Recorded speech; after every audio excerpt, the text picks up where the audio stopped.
Triumph.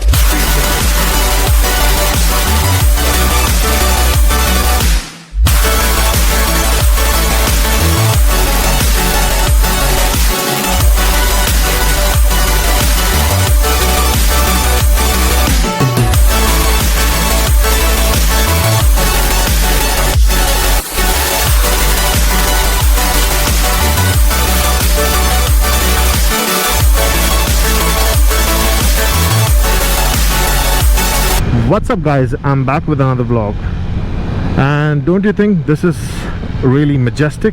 The view is fantastic. But anyways, doesn't matter, we are here to talk about the bike and enjoy the nature. So today I wanted to speak to you about my bike, the Triumph StreetTriple 765. I got this on 2021 last year, and wanted to share you my review and my opinion about this bike. As we were talking about the StreetTriple R that I have, I've been owning this from 1.5 years now. Now shame on me, I have only clocked 5,703 kilometers. Oh my god! Wow! So now there are many reasons why I was not able to clock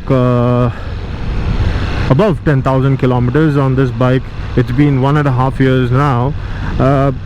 First thing, personal affair. What the f?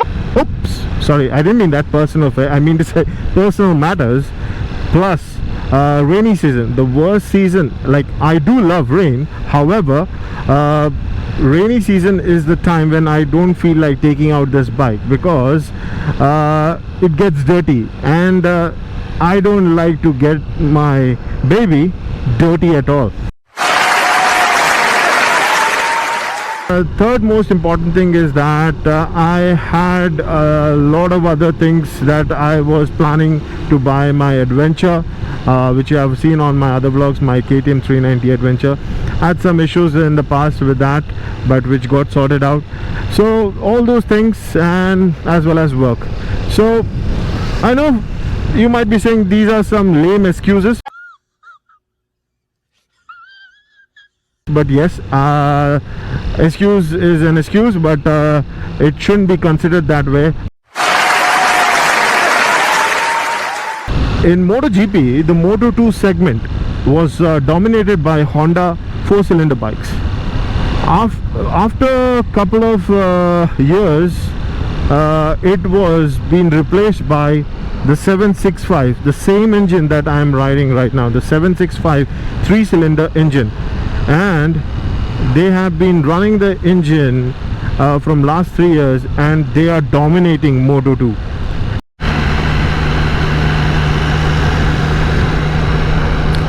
Now coming back to the specs of this bike, now a lot of YouTubers, all my brother and sisters have definitely shared these specs, and you also bike lovers have a complete idea about the specs. But let me go through the specs once again, just FYI.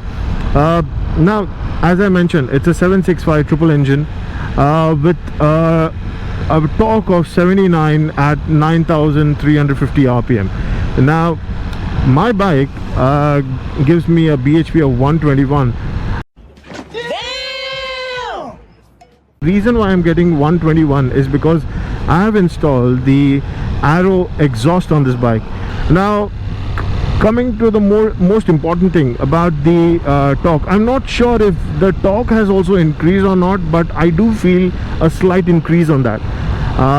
But I have never got a chance to run this on a dyno to get the actual output and the correct figures. But yes, this bike is an insane. Now engine like this on this bike requires a great stopping power.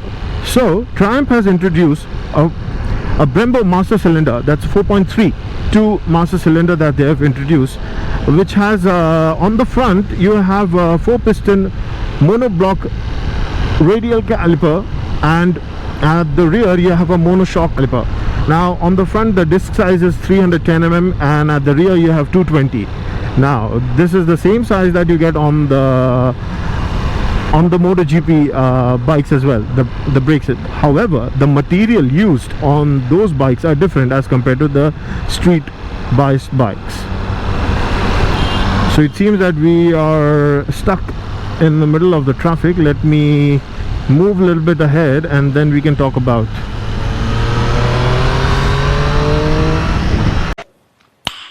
Nice. Now talking about the gearbox is so smooth, it feels like it's completely a liquid kind of shifting that it has. And honestly, you can't say cruising. If you want to cruise, you can cruise, you can, and if you want to just throttle up, it is like a missile, to be honest. And the best part is, on whichever gear you are, the bike doesn't make you feel that it is it's struggling to move ahead.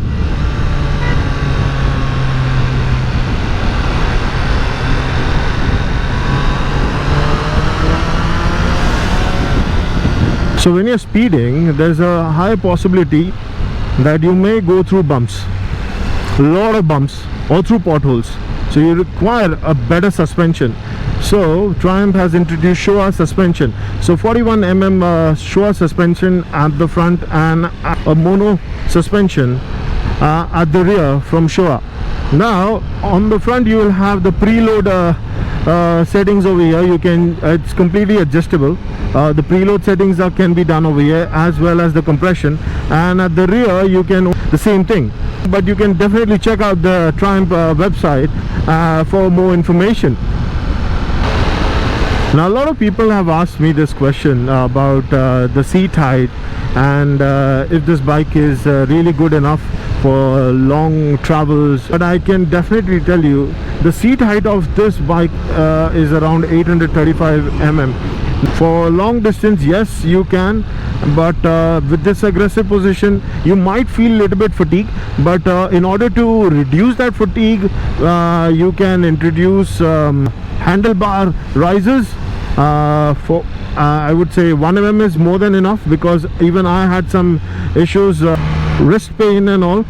However, oh, somebody met with an accident. Oh my goodness. No! God, please, no! No! No!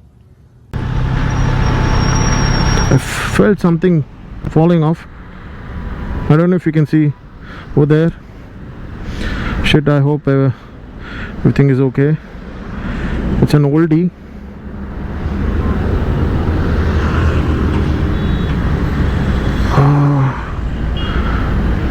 God, please take care of him.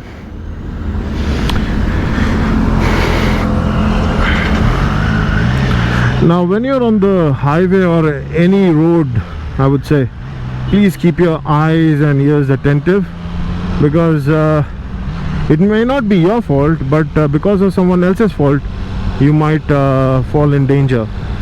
So please guys, ride hard, but ride safe, and always wear a protective. Now I'm not wearing my jacket today, however I have my helmet and my gloves and my shoes on.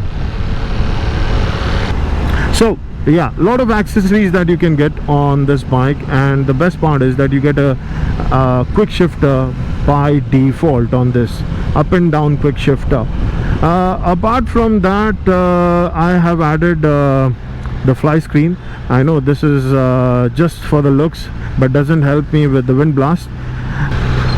The last thing that I wanted to share you is regarding the electronics. The electronics on this bike is really fantastic. I have 4 to 5 modes, I guess 4 or maybe 5. Let's check it out. So I have rain over here right now, then you have road, then you have sports, and then the rider. The one thing that is missing is the track mode. Now track mode is one mode where all the electronic aids are at the minimal. That you get it on the StreetTriple RS. Now you can understand what does track mean. Like, you don't get you switching off the traction control, ABS, most of the thing. Now you do have traction control over here, different levels of traction control, and It has a dual channel ABS for sure. I forgot to mention that as well. There are a lot of many electronic stuff that is required to control a beast like this, and I love the way this bike performs. So let's just decide a place, and let me share you my opinion towards the bike that I've been owning from last 1.5 years, and if it is worth buying this bike. And also let me compare it with Kawasaki Z900. Is it worth buying the StreetTriple R or the Kawasaki Z900 with the same specs and electronics? One eternity later. So finally I'm back home and in a quiet place, and this is the place where I thought of sharing you the pros and cons about the StreetTriple R 765. Now with a price tag of 9.4 lakhs, is it worth buying a 3-cylinder superbike, or is it worth buying a 4-cylinder superbike, the Kawasaki Z900, a price tag of 8.84, a quite heavy margin, and it is less than the StreetTriple R. Now talking about the advantages, the pros of the bike. Now the StreetTriple R or the RS is lighter than the Kawasaki Z900 or the BMW F900R. Now it feels premium. Obviously it is much more premium than the Kawasaki Z900, but it is almost similar to the BMW, and we know how premium BMW makes their vehicle. Doesn't matter if it's a bike or a car. Now what makes the bike more lighter? There are many things. I'll just name them few. The most important thing about the StreetTriple R to be competitive is that the aluminum chassis, the cast aluminum swing arm and the cast aluminum wheels makes it much lighter than the Kawasaki Z900 and the BMW F900R because they use steel trellis frame. The curb weight of the bike is around 166 kilo. That means with a fuel tank completely full, without the passenger or with the rider. Now with that kind of body and the power of the engine, the 0 to 100 speed on the StreetTriple R is around 3.3 seconds, and it is really faster. It's almost the same speed what the Z900 takes from 0 to 100, even though it's heavy, but it has more power because of the 4-cylinder engine, and it's a 900cc bike. The mathematical equation on which the bike has been made and constructed by the Triumph engineers, it makes it super light, and that helps the bike go much more faster on the straight, and it makes it more agile and the hitting the apex very quickly, and it makes the rider more comfortable exiting at the corners. So as soon as you buy the bike is always track ready and focused, and the geometrical design of the bike and the position of the seat makes it more super agile when you're at the corner and hit the track. So talking about the disadvantage of the bike, it's very difficult for me to name. I just can remember two as of right now because I have not seen or ever experienced anything as of right now on the bike. So the first thing first would be the accessories. Now definitely there are a lot of accessories that you can get for this bike, but honestly the accessories for this bike is really expensive, and really hard to get the aftermarket products for this bike here in India. So the service interval of the bike, Triumph provides 1-year annual service for the bike, and the approximate cost would be around 10 to 15 grand depending on the wear and tear of the bike. So there are a wide range of accessories that you can get for this StreetTriple R, and I can't even name them as of right now because they're really a big list altogether.